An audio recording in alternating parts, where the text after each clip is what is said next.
Philippe Barret, bonjour. Vous êtes généticien et agronome, professeur à l'Université de Louvain en Belgique et vous êtes un chercheur engagé qui veut désacraliser la recherche. Alors, au bar de l'Europe, je vous ai servi un maïs transgénique de chez Monsanto. Un maïs qui provoque aujourd'hui une grande polémique. D'après une étude explosive du professeur Seralini en France, ce maïs serait un poison qui provoquerait des tumeurs sur les rats. Mais d'après d'autres scientifiques, cette étude ne vaudrait pas un clou. Vous êtes de quel côté ? Je suis plutôt du côté des sceptiques modérés en termes de danger de ce maïs. Donc je pense que, en fait, on ne sait pas si ce maïs est dangereux ou pas. C'est ça finalement la réponse. Et ce qui se passe, c'est que le professeur Seralini a fait quelque chose de très original parce que pour la première fois, il a essayé de savoir. Donc il est le premier, finalement, 20 ans après qu'on ait mis ses premiers maïs sur le marché, il est le premier à avoir essayé de savoir s'il y avait un risque ou pas. Donc vous reconnaissez quelque part qu'il n'y a pas assez de recherche sur ce type de produit ? Tout à fait. Il n'y a pas assez de recherche, surtout il n'y a pas assez de recherche indépendante. Toutes les données que nous avons sur ce type de produit aujourd'hui ont été produites directement par les firmes qui les commercialisent. Ce qui pose quand même clairement un problème d'indépendance. Alors on reproche au professeur Seralini d'avoir choisi des rats qui seraient prédisposés à développer des tumeurs. Oui, donc je ne suis pas un toxicologue, je ne suis pas un spécialiste de ces rats, mais clairement, le professeur Seralini a suivi des procédures qui sont des procédures utilisées en toxicologie. Je ne sais pas si c'est les meilleures, mais ces rats ont été utilisés dans d'autres études, notamment dans des études de gens qui ont étudié les OGM. Et donc, je ne crois pas qu'il a fait quelque chose de tout à fait aberrant par rapport aux pratiques normales de la science. Cela dit, l'Agence européenne de sécurité alimentaire a donné un premier avis négatif. Elle considère que cette étude n'est pas crédible. Mais est-ce qu'on peut faire confiance aux membres de cette agence ? Par exemple, Corinne Lepage, qui est députée européenne, a déclaré que des scientifiques qui font partie de cette agence étaient dans le système OGM jusque derrière les oreilles.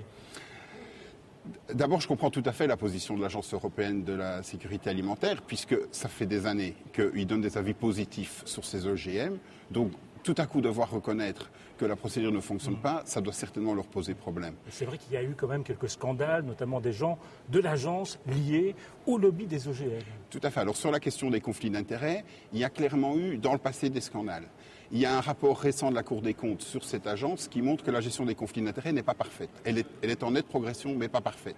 Et troisièmement, il ne faut pas spécialement être lié aux firmes pour avoir un conflit d'intérêts avec les OGM. Il y a aussi une espèce de conflit d'intérêts intellectuel dans le sens où on peut espérer que cette technologie se développe parce que dans son laboratoire, on travaille sur cette voie de recherche-là. Et dans ce cas-là, on n'a pas intérêt à dire du mal de la technologie parce qu'il y a un intérêt indirect pour les recherches que l'on mène soi-même. Donc le conflit d'intérêts en recherche, c'est quelque chose de quasi impossible à atteindre. Mais ce qu'il faut, c'est avoir une balance, c'est-à-dire un équilibre des avis. Et donc, si on a un équilibre des avis avec des gens qui sont plutôt pour, des gens qui sont plutôt contre, à ce moment-là, on peut avoir une certaine confiance. Et donc, il ne faut pas chercher une neutralité absolue, mais plutôt une neutralité par la rencontre des avis contradictoires. Alors, je vous arrête parce que vous le voyez, des petits parasites qui apparaissent ici, et derrière ces parasites, quelqu'un qui veut vous poser une question. On regarde. Bonjour, je suis Rob Reinhardt, je suis le directeur de Coluco, une entreprise qui donne des conseils pour l'achat des produits durables. Ma question est la suivante. J'ai constaté qu'on parle souvent des produits OGM qui peuvent lutter contre la faim, qui peuvent être enrichis en certaines vitamines, mais ces produits-là se trouvent rarement sur le marché. Par contre, il y a plein d'OGM qui luttent contre les insectes ou qui sont résistants à certains herbicides qui peuvent avoir des effets négatifs long terme sur l'écosystème. Et donc, je me pose la question, pourquoi est-ce que l'industrie fait que ce type de OGM et on voit quasiment jamais des autres OGM qui peuvent être mieux pour le consommateur, qui peuvent être enrichis en certaines vitamines ou qui peuvent lutter contre la faim. Réponse ?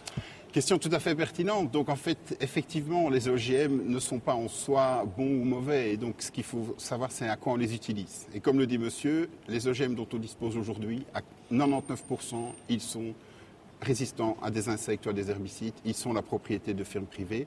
Et en fait, ils n'apportent pas un bénéfice essentiel pour la société. Et donc, il y a potentiellement des OGM différents qui peuvent être fabriqués, mais ce que je ne comprends pas, et ça fait longtemps que je ne comprends pas, c'est qu'on ne les développe jamais. Et donc je pense que maintenant on est vraiment dans une situation de verrouillage. Le monde des OGM est totalement verrouillé. Et pour quelle raison? C'est parce que c'est le privé qui finance essentiellement la recherche.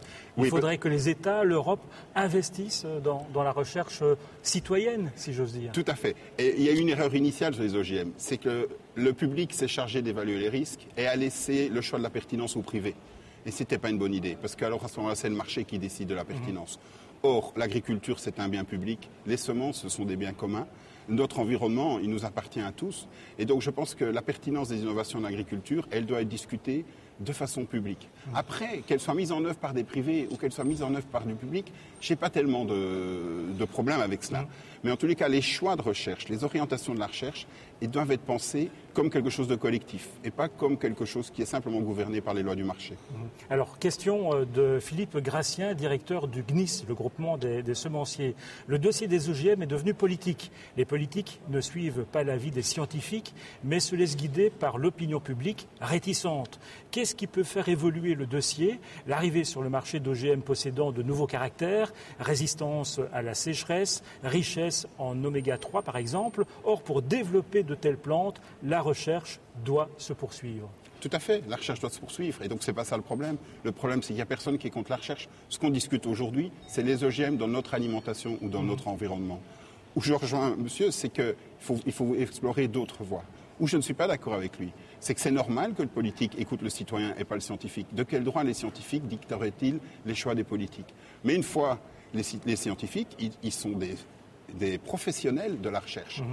Ils essayent d'explorer des voies. Mais ces voies, elles doivent être discutées. Et les OGM, là, il y a vraiment un blocage qui s'est fait parce qu'on considère qu'ils sont la propriété des scientifiques, qu'ils sont la propriété des firmes, et que le public, il a juste à accepter ou à refuser ce qu'on lui propose. Or, il devrait être beaucoup plus tôt dans la définition du menu, dans la définition des choix.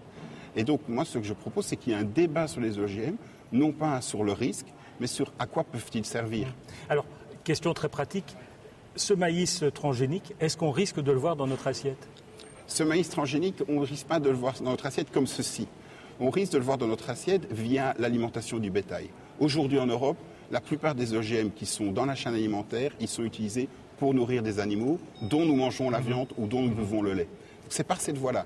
Et cette voie-là est une voie assez mystérieuse parce qu'en fait, le consommateur ne peut pas avoir l'information sur le fait que sa viande ou le lait qu'il consomme a été produit au départ d'animaux qui ont mangé des OGM. Donc si on mange un poulet, on ne sait pas si ce poulet a mangé ce maïs. Voilà, tout à fait. Si on mange un poulet, on ne sait pas si ce poulet a été nourri à un maïs local et bio ou bien sur un maïs OGM. Et donc ça, c'est un problème pour le consommateur. Philippe Barret, merci d'être venu au Bar de l'Europe. Et on peut tester sur nous-mêmes ce maïs Monsanto, si vous voulez. Oh, je préférerais essayer un autre maïs dont je connais l'origine.